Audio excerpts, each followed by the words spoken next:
అందుకే ఆదికాండం 24వ అధ్యాయం 31వ వచనంలో చెప్పబడుతుంది, ఆశీర్వదించబడిన వారలారా లోనికి రండి. నువ్వు ఇంకా ఎందుకు వెలుపల నుంచున్నావు? నువ్వు ఎలా ఉండాలి? లోనికి రండి. ఏ లోనికి రావాలి?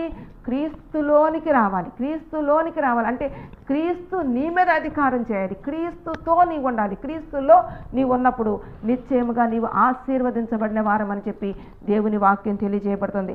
అంత మాత్రమే కాదు, దేవుడి వాక్యం చెప్పబడుతుంది క్రీస్తుని ధరించుకోవాలి. ఎలాగ ధరించుకోవాలి?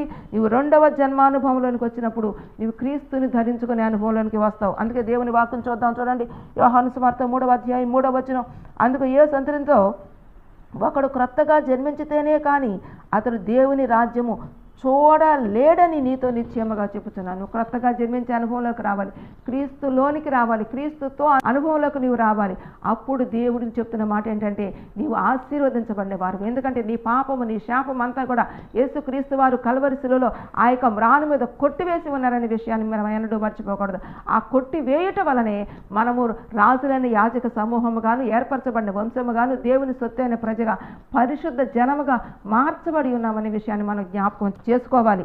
అంత మాత్రమే కాదు, రోమీలకు రాసిన పత్రిక 8వ అధ్యాయం 1వ వచనంలో దేవుని వాక్యం చెప్పబడుతుంది, కాబట్టి ఇప్పుడు క్రీస్తు యేసునందున్న వారికి ఏ శిక్షా విధియు లేదు. దేవునికి స్తోత్రం, హల్లెలూయా.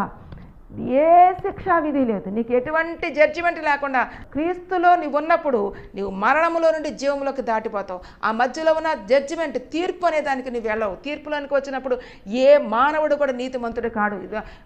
యోబు గ్రంథం రాయబడుతుంది, తల్లి గర్భంలో పుట్టిన ఏ మానవుడు నీతిమంతుడు కాడని చెప్పి దేవుని వాక్యం చెప్పబడుతుంది.